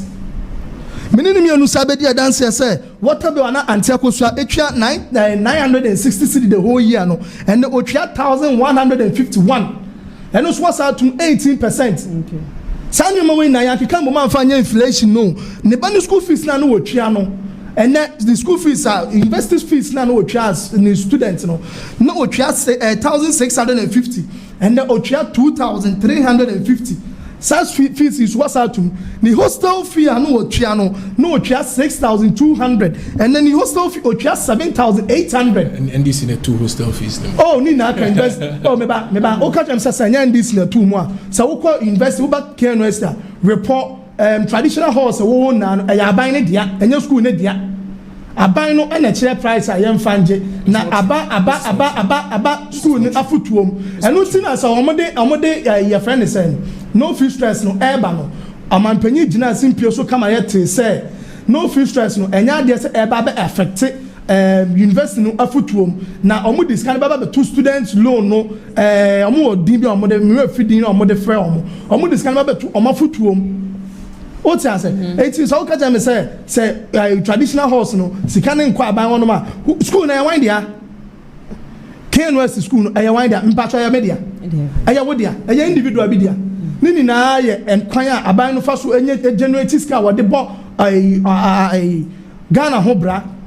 It is animal way now, you are telling me to blame the VC of the school and answer me blaming why? Who should I blame? I'm opinion I'm blaming no. This into me funny per and to choose animal way. And then I make a can in Nabo moi, Mechila was a Santiago Suana 2024 now will save 5,500 and will save 3,705. It's answer and Nyama will church and utility bills no. Every year cost boom. Okay. And then your mammy is one tiasium. We name the entire person. Example, on say examples now you see here. So off. Wakofa Republic Hall. Say I bind decided. No. The university has a governing council. University no or governing council. And our halls no so or more council. You don't expect say time are not Yete Republic Hall 1960. Say no mutu ya 5 cedis for hall fees. It should be the same as 5 cedis all the years. No. We have maintenance cost. Yeah, we have maintenance cost. It's normal. And last year in 2024 in 2025 I have not seen Republic Hall fees for 2026, but in 2024 when I came in 2024 in 2025 in Republic Hall the price was the same, no change. But after 2 years, after 3 years, inflation there will be mild inflation and there will hyperinflation. Mild inflation is normal. That's why there's the word inflation. Ibo hoibia in Qur'an kono ebia socket say table bia say ibo they want to add something fana say bibia say what should they use? Maintenance cost into Eboha. Who said there's a 10 cedis adjustment here, the 10 cedis are so. Yeah, the 20 cedis are so. Okay, so that we shouldn't blame the government. So if you come and blame NDC government for an increase in Republic Hall fees, what are you talking about? NPP government, not on the corner. Dokuna mo kasa mu free abem na ye 1 November 2024 dokuna mo kasa mu free abem na ye 1 cedi or so mo si NPP aban e de ahuri akọ 5 cedis no eno na ye blame kufu mo eno de hyperinflation from 1 cedi to 5 cedis is hyperinflation. Okay, you see this guy na macho say you be say mild inflation, your hyperinflation. From 1 cedi to 5 cedis, it is hyperinflation. From 1 cedi to from $1 to for $1 selling $1 at 5 cedis and moving it to 16 cedis is hyperinflation. Yeah, that is the difference I want to show you. Okay, I think say Obia okay. Busia, you very more your last and final topic for discussion. Eya yenua numa when we cocoa farmers in Womusu and Casentino. Kweku maba honum cocoa farmers are not beggars. Paying them on time isn't a favor. This is coming from the minority to the government. Cocoa farmers are into your Canada. It is a plight, and the cocoa board is working on it. Share or more structure now. You to your farmers nekana. It is something that they are actually working on. They are still doing reimbursement. I think in November, 5 billion Ghana cedis was done. Ebimo nya omusika, but ebimo nya is because of certain issues. If we say license cocoa ban LCB, omuna a top free cocoa farmers because they know the market. Omuna omunim companies na omuye cocoa processing. It license company buys ni top free cocoa farmers na buy no. Etuya RMBZ sa LCBs for sikana mom, but abino intimintia because of certain takeoffs. Companies need be almost structure of payments near the abiding but I think that the PRO for Cocoa Board or the Abetung said they are still doing reimbursement. Generally 620 million Ghana cedis reimbursement has been done by the ending of this month, beginning of next month. The now will be inside Kanisika. So but why does it really keep long for you people to pay them? From November to, so that is a 3 months pay. I think it's because of the structure of the payment. It's because of the structure of the payment. And also they are bringing a new model of payments. I think this payment, this structure is something that we've been using since syndication. So I think they have to correct that style of payment. Previous government, we've been using it, but I think it hasn't been the best because say if you are not careful, or more money license cocoa buyers, license companies no sheda niska no they can pay on time no niska yana farmers nisika ache, but they are still doing reimbursement. It 620 million Ghana cedis, so within a short period no be abenya nisika it will come. So it what the minority is saying said they are not beggars. Of course they are not beggars. Someone share. But imagine even you working in a private company, my minority because in 2023 I don't want to do reference. I don't like blame game. Papa say blame game. I don't want to do blame game. Reference in 2023 time in September 2023 from September they paid in January because of this same thing. That's what I'm saying. They are bringing a model, a new payment with some of these licensed cocoa buying companies. And we know how to make the payment faster. I don't want to do any referencing because we are also at fault. We have not paid. It is the truth. But do you think said those blame games now abai repeated the same thing now afia abai weba now or no the previous government and then the previous government will start talking about it. And I'm saying we know it. And I'm saying the minority is not helping. Anytime I say I don't want to do any blame game because it is not good. If that style of payment or that structure is not good, it is not good. I mean, person may blame game. Papa say, "I mean, you blame game." Blame game.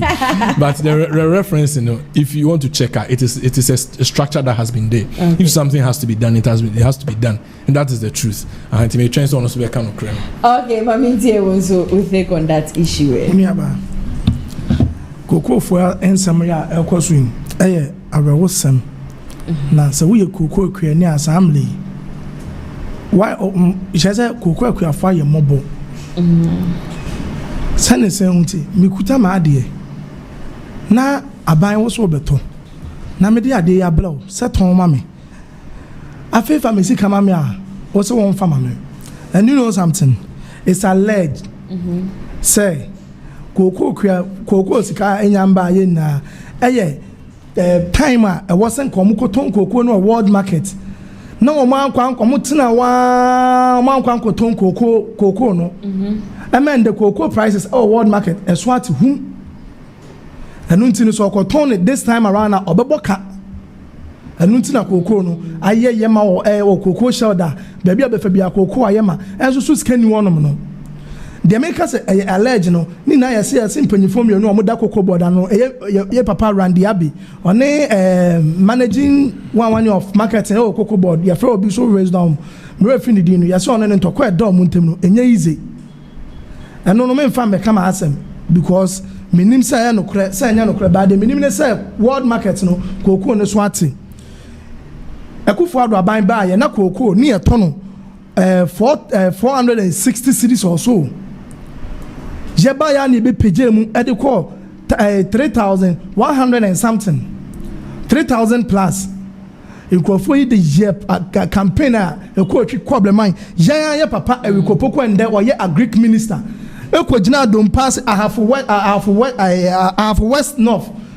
western north ekọ gina don pass krobo efe don pass ekọ gina ho ekasi ekoko ekuafo anim say there be aban ni ebum ye ba be mamu 6,000 ye ba mamu 7,000 and na ma ba mu 6,000 awo share ekoko kwani na one farmer no there was with the man what's what 400 or 600 plus man be through 3,600 and something there was a cocoa kwani no what the man was what the me fin agi because on himself already won what tran track no and I the gene vote and we hu no kura na wie samuni hwe amode be bo omo yaje anu atum o ma je musika atum fast forward cocoa kwani ayemo bo esansa aban yi ba ye o se o de no feel stress e ba ntina cocoa kwani no na ne ba no na ne mafo na omu na awie school abom ana omu twen so mbeko invest ni kaka ti cocoa kwani no di kan ma ba akokoye na odi cocoa ne hwe na ama ne wie yo wie no sama ba akọ di akire koye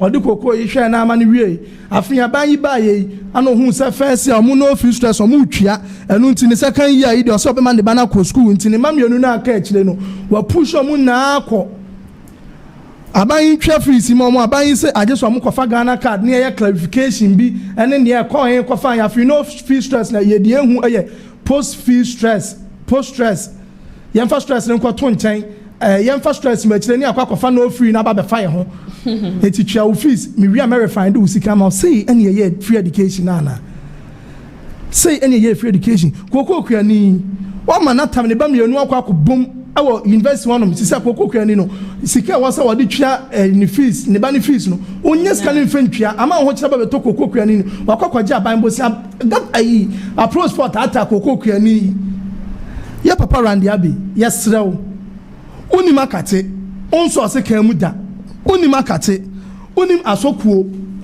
wakatwiaba ya papa Randy Abi na katwiaba adenti na koko kwani na katwiamba. Sisi akwana allegedly this is coming from former public affairs officer Fifi Buafo or say cocoa farmers ayenye ntu a wo mka no ade Randy Abi ne nkro for makwakoto 4 land cruisers 110 pickups ede ama directors womu ejuma and I think so make this statement and that is 5th of February sure any ma sanka Randy Abi betimi release any statements we are to say issue because people are definitely going to politicize it think at least on metini din hu na yehu say all those allegations against them no enye no credit but up till now there is no papa Randy Abi afin sem no maka she kokoko afo manaba beduru pempen so bi say almost NPP government ebo obosia edigu wono and minumio up till now my brother here untimi kan che me say ebosia no yebo $200 million and ebosia ebogu wono yebo sika sei and yebo eka ebogu wono and even yebo ka gu wono mo na mo say yebo ka which is not true yebo bosia gu wono fine yajitum see yebo bosia gu wono se yabobosia guo na sa no ntimi twa kokoko kwani na ene eba ne sai na wo ba ba mu de sa 400 cedis a wo de ka ho no eba ne sai na wonya sa scan de ka ho it tells us that there is something wrong Baby because cocoa board one they should come out, they should explain things to us. Okay. Petrol walk from our world market. Kufa at the time near to 1 barrel near ton $100. And then a bar baby drew $60. And no more the job with some mama petrol boaba from Rich tells us we na him say our world market in a swaba from it is a cocoa quianino e papa randi abi cocoa quianino say 6,000 aka was all the man no one to me a farmer no and I will buy na also be watching $10 na ma dollar ne swati and unto cocoa quianino so no I was in the sika na so tia cocoa quianino dia me fi be gine sa cause she say what chire ni nsa gu na chi oni hwia wo ya fa ho dia woman is obeje man keeping you and nche e ma a bank for entata cocoa quianino say bosi okoje di sha na fuom no wo metwia wa abre so wo fa scam man no okay it's your papa randi abi on na cocoa farmers omo nye beggars okay omo ble and so omo di omo nsre na omo di Matia Kelvin okay me that was we know me person may blame game but MPP for they know that the style of payment they know in 2020 was me person may reference in 2023 from September they paid in January to February because they know how this payments is done that LCB has to buy it from the cocoa farmers. So mutu ya na binary embezzium. Uka no fee stress here. At that time, one say who they compare free SHS. One say I buy a dictated time of SHS in Napo because all the SHS they've been publicized. But to say UPS you are reopening the KNUS the uncle, you has the uncle. How will we be able to pay everybody at the same time? They have to go. You apply, we pay you back. You can't compare the two. Okay, we can. Final word. Time as well. I was my mom who said, "Oh, my final word is your final end. Say cocoa farmers in the we are sorry, and then your payments will be done. Musika and I believe in the NDC government. I believe in the NDC government. Say they will pay the money, and all other sectors that need correction and other things will be done. Now my chairman will phone so say omoshemi me chair team for the NDC phone na okay omunyina so Eda was say Odo well last and final words need your person the can say and the Ghana ni bia nya abotre yenim say ebabrofo akese a yenuanom NDC for wo ya de pa wo hu ye pa say yemfa brofo nda atemamfo na menim da say wo nim brofo say enim say de inflation mu ebe kire say wo demand and supply yawo economic growth na akeka ka ho na menim da and then menua ma mehuti as say NDC for no munim sa nyoma we na e was some ba bonti na be pa Ghana for chos eyentro na etwato ye papa John Raman Nana Adodanko Akufo-Addo meden chaka se pa be ko ama eye Metescom president Yewura Hammond enye ono a enkande ka MSNK meet me ba megina mo videos kase su krampo enkasa ntinchi akase pa enkoma na femia me boss ba ko okwa ha for memo a ono so stand for regional youth organizer omu na agina to me friend Boachi Yadon Prince dodo na friend commander Kiss Me omu nim se commander there e ba se enka youth in kabompa there ofa esunafo north eye constituency no ni o mapa wo yema esunafo north constituency youth no and then okwa afo o maso ni mu yie pa omu na e kwa akwato aba no e de ama ye papa ya na se enua ba ma Kiss Me amana ba be regional youth organizer Edama the good people of Ahafun. Okay, Meda was ye papa. Pebusi akweku dankwa 10 KNUSC communication officer osaso eka Ashanti regional communication team members na ho edema NDC amanyoko saso ena Odro Kelvin wono so political nidi a obetumi dia friend ye political GKB. Okay, we ye NPP communication team member woman and mene womo etwetwe enkomo e wo showdown jumedie no so and then suppose said that honomonom nipa 186 and a tuaba akompragu should remain in NPP nya 24% go independent 48% partner with Alan enya 27%. Okay, comment maybe big can also nice lady. Thank you so much, Ohima. Or say yes, Ken is coming and he will win hands down. Okay. How can you say Bawumia is not a liar? Bawumia has lied, sir. Okay, Kwame. Or say please, Mr. Oti Bonsu should confirm it. Okay, Ohima. Or say Kwame, do your finance right. He has confirmed. Ken will go 2028. George, or see if that's true, that will be good. Take control of your core base. Okay, or him about me, I can lie you. Oh, Debbie, Josephine, or see good afternoon, NPP executives, upon all what Ken did for you. You rewarded him with insults. Thank you and God bless you.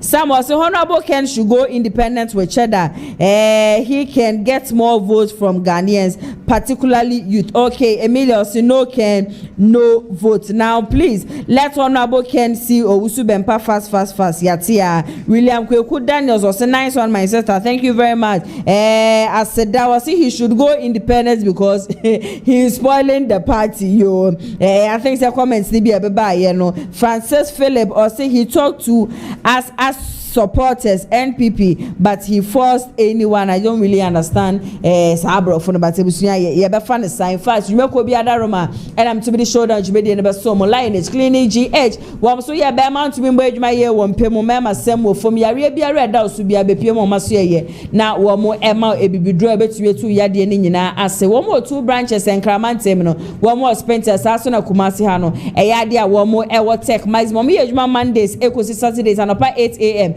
and go see number 6 p.m. ya be a house to be a bit me afre one more and one more atwetre and 0559658403 and I say 0558143438 ofre one more or major social kono atwetre nkomo Danis garage and so say car biara ope bia bra be hu one more na one more MPB emfamant car bia ope bia no ube hu one more ubenye bi neja won so wo de akọ ope o mechi akwa yo mo kumasi asokwa wo mini TI amas na AD insurance frɛ wo mo 0550623377 na onso wunya oka mo amjoin ne yen na yebeda obi biara sem executive producer Mr. Daniel yebo hana 80 pidin sama aba won krata ne mu no ebe so ma na kopie mo MCR ne camera honom ne dia na chese oba kukudofo ne adwo sapon sa no adwuma na etwegu yen sa so na kwadwo sapon no so ebo mechido me da obi biara se nyame aduma Monday exactly for 2 p.m. Ego si 4 p.m. Ebe so edi ehia e o show down jumedi esu me amedi jumedi ebe so mom midi ene nana ya se wa take care nyame aduma next week ye be so edi ehia and have a wonderful weekend makra mu nyina. Wow, what a nice cars. So peka eye neat pa afeni eye free so edi abadia. Contact Danis Garage. Hona benya ka etiapo a eye neat pa ato. Ka efeye eye latest models cars aba. So pe eye Honda CR-V ana se Toyota Tacoma, Toyota Land Cruiser, Sparks enketenketin ya eye huba ube ni nyina obenya bi ewo Danis Garage. Say need to be cry ade aba Honda CR-V hybrid engine capacity no 1.5 entry fuel obehu Danis Garage ewo TI Ahmadiyya opposite onwa frewa homa true for 0550 623377 ana Danis